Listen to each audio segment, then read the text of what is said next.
नमस्कार। आप सभी का स्वागत है टारगेट विद नीतीश में। दोस्तों, आज के इस महत्वपूर्ण वीडियो में हम देखेंगे प्रैक्टिस सेट 4 पॉलिटिकल साइंस के 30 अति महत्वपूर्ण प्रश्नों को हम चर्चा करते हैं, जो बिहार एलिजिबिलिटी टेस्ट, जो बिहार में असिस्टेंट प्रोफेसर की बहाली आने वाली है, यूपी जीडीसी, यूपी जीआईसी और पीजीटी सभी एग्जामों के लिए अति महत्वपूर्ण है।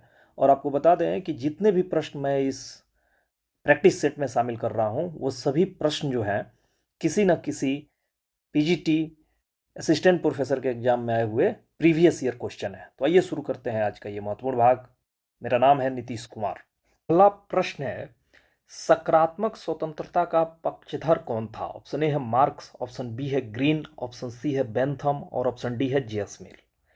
तो सकारात्मक स्वतंत्रता के जो मुख्य जो इसके समर्थक हैं वो है T H Green, H J Laski और रूसो। ठीक है।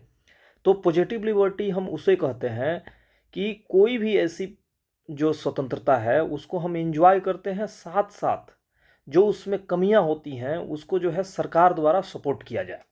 तो ऐसी स्वतंत्रता को हम क्या कहेंगे? सकारात्मक स्वतंत्रता। अगर निगेटिव लिबर्टी की बात की जाए तो निगेटिव लिबर्टी एक ऐसी लिबर्टी है जिसमें आपको किसी भी प्रकार का अवरोध नहीं उत्पन्न किया जाता है और आप जो चाहें वो करने के लिए तैयार होते हैं, स्वतंत्र होते हैं। तो उसको हम निगेटिव लिबर्टी कहते हैं। लेकिन पॉजिटिव लिबर्टी में जो है सरकार का दखल होता है और कुछ मामलों में जो है, जो मार्जिनाइज सेक्शन है, जो अति पीछे रह जाता है समाज में, उसको आगे बढ़ाने के लिए वो कुछ जो है अपॉर्चुनिटी क्रिएट करते हैं। ठीक है, ताकि सबको एक बराबरी का दर्जा मिल सके। ठीक है। तो सकारात्मक स्वतंत्रता का पक्षधर इसमें कौन है? ऑप्शन में मार्क्स, ग्रीन, बेंथम, जेएस मिल में। तो इसमें जो है टीएच ग्रीन जो है सकारात्मक स्वतंत्रता के पक्षधर है। तो राइट आंसर हो जाएगा बी। राइट आंसर क्या हो जाएगा? बी। क्वेश्चन नंबर 2 है, ऑन लिबर्टी का लेखक कौन था? ऑप्शन ए है जेएस मिल, ऑप्शन बी है बेंथम, ऑप्शन सी है टीएच ग्रीन और ऑप्शन डी है लास्की। तो ऑन लिबर्टी जो है ये बहुत ही प्रसिद्ध पुस्तक है जो 1859 में आई थी और ये जो है जॉन स्टुअर्ट मिल की पुस्तक है। राइट आंसर हो जाएगा ए। जेएस मिल की अगर पुस्तकों का जो अक्सर एग्जामों में जो है पूछता है कि कौन सी पुस्तक जो है कब आई और उनका क्रोनोलॉजिकल ऑर्डर में सजाइए, यानी कि कब पहले कौन आया उसके बाद कौन आया, इस तरह के। तो ये मैंने 5-6 पुस्तकों का लिस्ट आपको दिया हुआ है। जैसे सिस्टम ऑफ लॉजिक है 1843, प्रिंसिपल ऑफ पॉलिटिकल इकोनॉमी है 1848, ऑन लिबर्टी है 1859, यूटिलिटेरियनिज्म है 1861, कंसिडरेशन और representative government 1861, the subjection of women है 1869। ठीक है। तो ये जो 6 पुस्तकों को आपका नाम दिया गया है और उनका जो है बताया गया है कि कब वो प्रकाशित हुआ, ये भी आपको याद होना चाहिए, ताकि आप अगर आए क्रम में सजाने का तो आप सजा सकते हैं। क्वेश्चन नंबर 3 है, किसने कहा कि स्वतंत्रता नैतिक कानूनों के पालन में ही शामिल है? ऑप्शन ए है कोल, ऑप्शन बी है स्पिनोजा, ऑप्शन सी है मार्क्स और ऑप्शन डी है बार्कर।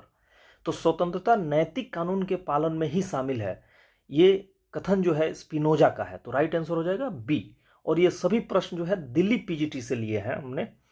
तो true freedom lies in obeying rational and moral principle, not in acting an uncontrolled desires. इसका मतलब ये हुआ कि सच्ची स्वतंत्रता जो है वही स्वतंत्रता है जब हम अपने तर्क शक्ति और नैतिक सिद्धांतों को पालन करते हुए पालन करें। जो स्वतंत्रता लेते हैं उसको हम क्या कहेंगे? नैतिक स्वतंत्रता उसको कहेंगे, न कि जो मन कर रहा है वो कर रहा है। ठीक है। तो राइट आंसर हो जाएगा बी।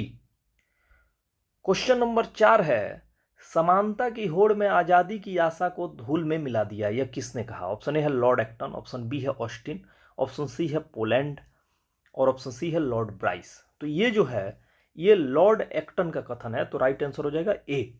लॉर्ड एक्टन के कुछ और इंपोर्टेंट कथन है, समानता द्वार से प्रवेश करती है तो स्वतंत्रता खिड़की से उड़ जाती है, ये कथन है। समानता की उत्कृष्ट अभिलाषा के कारण स्वतंत्रता की आशा बेहर्थ हो गई है। तो ये तीनों जो कथन हैं ये लॉर्ड एक्टन के कथन है। अक्सर जो है जो पॉलिटिकल साइंस के आते हैं, यूपी जीडीसी हुआ या जीआईसी हुआ या पीजीटी हुआ या बिहार में होने वाला है, या बिहार में जो इंटर लेवल का जो ट्री टीचर रिक्रूटमेंट एग्जाम हो रहा है, बीपीएससी ट्री 4 आने वाला है, उसमें भी ये काफ़ी इंपॉर्टेंट हो सकता है। क्वेश्चन नंबर 5 है, लोकतंत्र के 2 खंबे हैं, स्वतंत्रता और ऑप्शन ए है लॉ कानून, ऑप्शन बी है समानता, ऑप्शन सी है भाईचारा और ऑप्शन डी है अधिकार। तो स्वतंत्रता और समानता जो है ये लोकतंत्र के दो खंभे हैं, तो राइट आंसर हो जाएगा बी। ठीक है, अब यहाँ स्टेटमेंट दिया है कि स्वतंत्रता तभी सार्थक है जब उसकी व्याख्या सभी मनुष्यों की समान स्वतंत्रता के रूप में की जाए।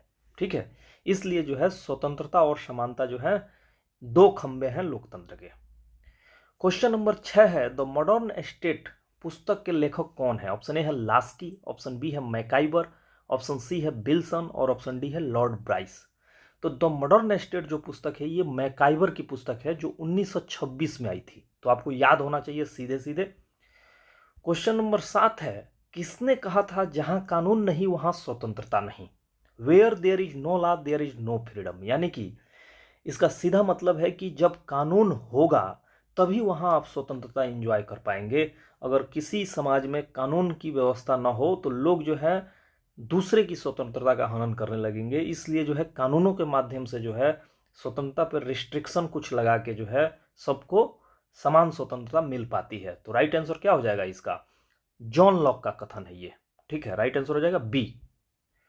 क्वेश्चन नंबर 8 है निम्नलिखित में से कौन सा राज्य का अनिवार्य तत्व नहीं है? ऑप्शन ए है पॉपुलेशन, ऑप्शन बी है टेरिटरी, ऑप्शन सी है गवर्नमेंट और ऑप्शन डी है डेमोक्रेसी। तो मैंने आपको बताया था कि राज्य के 4 महत्वपूर्ण तत्व होते हैं। पहला जो होता है उसका भूभाग, पहला क्या होता है? भूभाग, जिसको हम यहाँ टेरिटरी बोलते हैं। दूसरा होगा जनसंख्या, ठीक है। चौथा होगा सरकार, तीसरा होगा सरकार और चौथा होगा संप्रभुता, संप्रभुता। ठीक है, तो ये जो है 4 तत्व चाहिए किसी भी राज्य के अस्तित्व के लिए। इसमें संप्रभुता सबसे इंपॉर्टेंट है। अगर किसी राज्य में संप्रभुता नहीं है तो वो राज्य की श्रेणी में नहीं आ सकता है। तो यहाँ पे आप देख रहे हैं कि ये तीनों जो है शामिल है अनिवार्य तत्व में। डेमोक्रेसी जो है अनिवार्य तत्व में शामिल नहीं है, तो राइट आंसर हो जाएगा डी।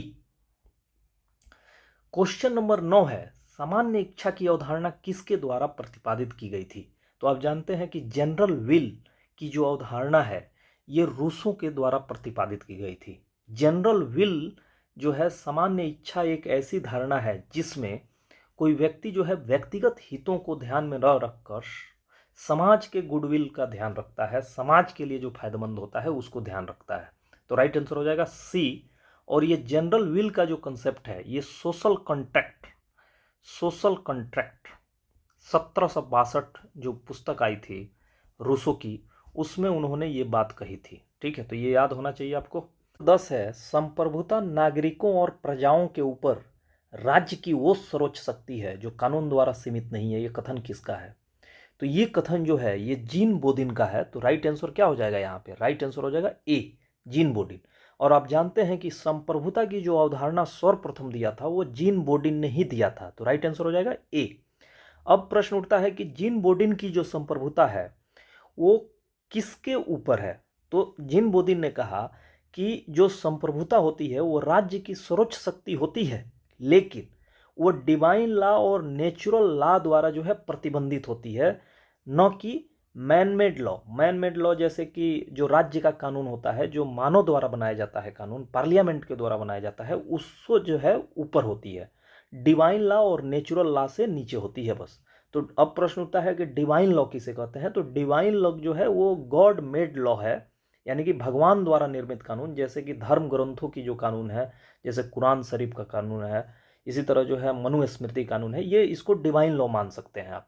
उसी तरह अगर नेचुरल लॉ की बात करें तो जो रीजन, नेचर और ह्यूमन मोरालिटी के आधार पे जो रूल बनाए जाते हैं, तर्क शक्ति के आधार पे, मानव स्वभाव के आधार पे, नैतिकता के आधार पे जो रूल समाज में व्याप्त होते हैं उनको नेचुरल लॉ कहते हैं। ये जो है गवर्नमेंट और रिटन लॉ के अनुपस्थिति में भी एग्जिस्ट करते हैं। जैसे कि मान लीजिए गांव में किसी मैटर पे फैसला लेना है, तो आप दो पक्षों को जब बुलाते हैं तो आप कोशिश करते हैं कि दोनों पक्षों में जो है बराबर बराबर लोग हों और बातचीत जो है एकदम ऐसे पर्सन को चुनते हैं जो नेचुरल लॉ का पालन करे, यानी कि तर्क शक्ति के आधार पर दोनों पक्षों को सुने। तो इसको हम नेचुरल लॉ कहते हैं। ये सरकार द्वारा नहीं बनाया गया होता है, बल्कि ये मानव की जो तर्क शक्ति होती है, स्वभाव होता है, उसकी नैतिकता है, उसी में निहित होती है। ठीक है, प्रश्न उठता है कि जीन बोर्डिन की जो संप्रभुता की अवधारणा है वो किससे प्रतिबंधित नहीं होती, यानी कि किससे सर्वोच्च होती है। तो जो राज्य का कानून होता है, जो पार्लियामेंट के द्वारा बनाया जाता है, वो जो है उससे अधीन नहीं होती संप्रभुता, बल्कि डिवाइन लॉ और नेचुरल लॉ के अधीन होती है। डिवाइन लॉ और नेचुरल लॉ मैंने आपको समझा दिया है। नंबर 11 है, वैज्ञानिक समाजवाद का जनक किसे माना जाता है। ऑप्शन ए है रॉबर्ट ओवन, ऑप्शन बी है सेंट साइमन, ऑप्शन सी है कार्ल मार्क्स, ऑप्शन डी है प्रोदो। तो वैज्ञानिक समाजवाद का जनक जो है कार्ल मार्क्स को माना जाता है, तो राइट आंसर हो जाएगा सी।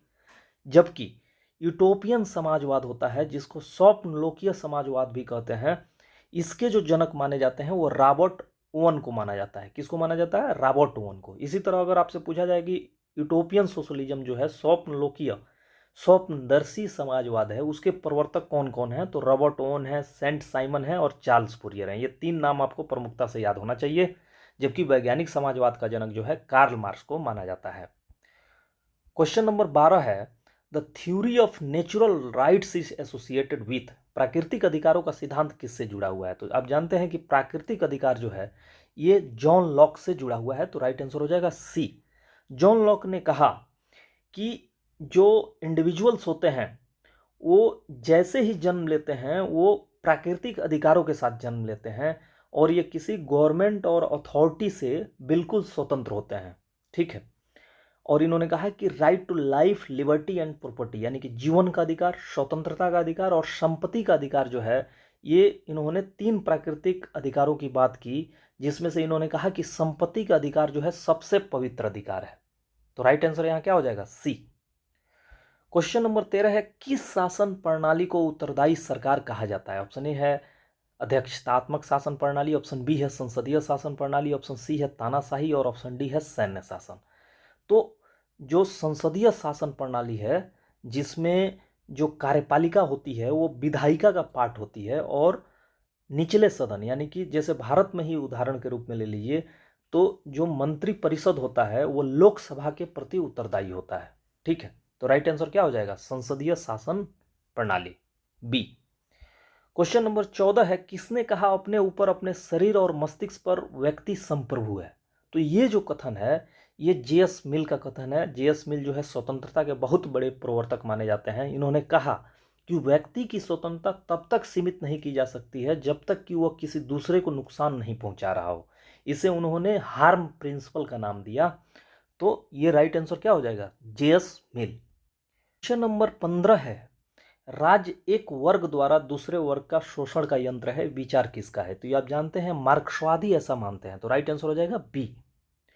क्वेश्चन नंबर 16 है, सर्वहारा वर्ग की तानाशाही किसकी मूल अवधारणा है। तो सर्वहारा वर्ग की तानाशाही ये भी जो है मार्क्सिस्ट यानी कि मार्क्सवादी मानते हैं, उनकी अवधारणा में आता है, तो राइट आंसर हो जाएगा बी। क्वेश्चन नंबर 17 है, लोकतंत्र को जनता के द्वारा जनता के लिए शासन के रूप में किसने परिभाषित किया। तो अब्राहम लिंकन ने यह परिभाषित किया था, तो राइट आंसर हो जाएगा बी। क्वेश्चन नंबर 18 है, संप्रभुता का कानूनी सिद्धांत किसके द्वारा प्रतिपादित किया गया था। तो संप्रभुता का जो कानूनी सिद्धांत है ये ऑस्टिन के द्वारा प्रतिपादित किया गया था, तो राइट आंसर हो जाएगा बी। नंबर 19 है, कौन सा विचारक लोकतंत्र के विशिष्ट वर्गीय सिद्धांत से जुड़ा हुआ है। ऑप्शन ए है पेरोटो, ऑप्शन बी है मॉस्को, ऑप्शन सी है माइकल्स और ऑप्शन डी है ऑल ऑफ द अबव। तो ये तीनों जो विचारक हैं ये लोकतंत्र के जो है इलीट थ्योरी से जुड़े हुए हैं, तो राइट आंसर हो जाएगा डी। क्वेश्चन नंबर 20 है, न्याय सामाजिक संस्थाओं का प्रथम सद्गुण है, यह किसने कहा है। तो जॉन रॉल्स ने ये थ्योरी ऑफ जस्टिस में जो है 1971 में जो ये पुस्तक आई थी उसमें कहा कि न्याय सामाजिक संस्थाओं का प्रथम सद्गुण है, तो राइट आंसर हो जाएगा ए। क्वेश्चन नंबर 21 है, समाज में विभिन्न समूहों के हितों के प्रतिनिधित्व को क्या कहा जाता है।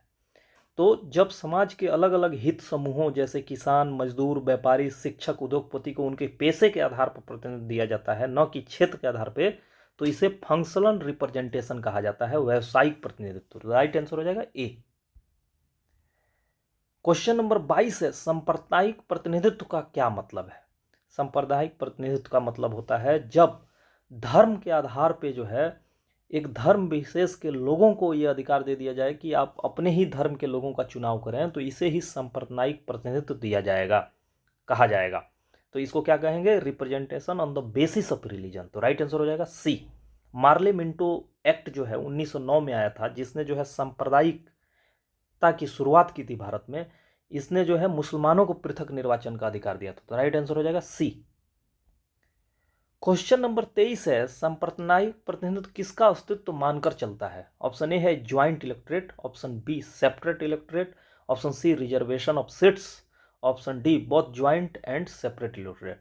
तो आप जानते हैं कि सांप्रदायिक प्रतिनिधित्व जो है ये सेपरेट इलेक्टोरेट्स को मान के चलता है, अलग निर्वाचन गण चाहिए। जैसे कि संप्रदाय के आधार पर निर्वाचन गण तय किया जाता है, मुस्लिम प्रत्याशी को मुस्लिम मतदाता ही चुनेंगे, हिंदू प्रत्याशी को हिंदू मतदाता ही चुनेंगे। तो अलग निर्वाचक गण ये चाहता है। तो राइट आंसर हो जाएगा बी। क्वेश्चन नंबर 24 है, अल्पसंख्यकों को प्रतिनिधित्व सुनिश्चित करने का सबसे अच्छा तरीका कौन सा है? ऑप्शन ए है संचयी मत प्रणाली, ऑप्शन बी है अनुपातिक प्रतिनिधित्व, ऑप्शन सी है पृथक निर्वाचक मंडल, और ऑप्शन डी है सार्वभौमिक वयस्क मताधिकार। तो अल्पसंख्यकों के प्रतिनिधित्व सुनिश्चित करने का सबसे अच्छा तरीका जो है वो है अनुपातिक प्रतिनिधित्व। तो राइट आंसर हो जाएगा बी। इस प्रणाली में संसद या विधानसभा की सीटें प्राप्त वोटों की अनुपात में दी जाती हैं, यानी जितने परसेंट वोट उतने ही परसेंट सीटें। तो राइट आंसर हो जाएगा बी। क्वेश्चन नंबर 25 है, मनुष्य स्वतंत्र पैदा हुआ है लेकिन वह हर जगह बेड़ियों में जकड़ा हुआ है, ये कथन किसका है? तो ये फेमस कथन जो है रूसो का है। तो राइट आंसर हो जाएगा बी। क्वेश्चन नंबर 26 है, किसके अनुसार राज्य जो है पृथ्वी पर ईश्वर का अवतरण है? तो ये हीगल का बहुत ही फेमस कथन है। तो राइट आंसर हो जाएगा ए। और हीगल के कुछ इंपोर्टेंट पुस्तक आपके सामने दिख रहे हैं, philosophy of rights 1820, phenomenology of spirit 1860 और साइंस ऑफ लॉजिक, ये जो है आपका हीगल के कुछ इंपोर्टेंट पुस्तक हैं। क्वेश्चन नंबर 27 है, एस्से ऑन लिबर्टी किसके द्वारा लिखी गई है? तो एस्से ऑन लिबर्टी जो है, जो ऑन लिबर्टी मैंने पुस्तक बनाया था, एन एस्से ऑन लिबर्टी, उसी पुस्तक को कहते हैं। तो राइट आंसर हो जाएगा बी, जो जेएस मिल द्वारा 1859 में लिखी गई थी। कब लिखी गई थी? 1859 में लिखी गई थी। टू कंसेप्ट ऑफ लिबर्टी किसने दिया था? आइजिया बर्लिन ने जो है टू कंसेप्ट ऑफ लिबर्टी दिया था, और इन्होंने ही सबसे पहले पॉजिटिव लिबर्टी और निगेटिव लिबर्टी को दो भागों में बांटा था, सकारात्मक स्वतंत्रता और नकारात्मक स्वतंत्रता। ठीक है, तो राइट आंसर क्या हो जाएगा इसका? बी हो जाएगा। और आपको बता दें कि ये अगर इसका आप पीडीएफ चाहते हैं तो ये हमारे Telegram page target with Nitish पे आपको मिल जाएगा। क्वेश्चन नंबर 28 है, ग्रामर ऑफ पॉलिटिक्स के लेखक कौन है? ऑप्शन ए है लॉर्ड ब्राइस, ऑप्शन बी है लास्की, ऑप्शन सी है हरमन फाइनर और ऑप्शन डी है बार्कर। तो ये ग्रामर ऑफ पॉलिटिक्स के जो लेखक हैं वो हैं एच.जे. लास्की। राइट आंसर क्या हो जाएगा? बी। ये पुस्तक जो है 1925 में आई थी। ठीक है, ये भी ध्यान में रहना चाहिए। क्वेश्चन नंबर 29 है, प्रत्यक्ष लोकतंत्र वर्तमान में कहां प्रचलित है? तो राइट आंसर हो जाएगा सी, स्विट्जरलैंड। क्वेश्चन नंबर 30 है, the two treatise of government was written by, किसके द्वारा लिखी गई थी? तो ये जो है ये जॉन लॉक के द्वारा लिखी गई थी। तो दोस्तों ये रहा 30 अति महत्वपूर्ण प्रश्न। आपको कैसा लगा कमेंट सेक्शन के माध्यम से जरूर बताइए। अगर आपको पसंद आ रही है वीडियो तो ज़्यादा से ज़्यादा शेयर करें और हमारे Telegram channel target with Nitish को ज्वाइन करें ताकि आपको पीडीएफ मिल सके। इस एपिसोड से दीजिए इजाज़त, फिर से मिलेंगे हम अगले एपिसोड में। नमस्कार।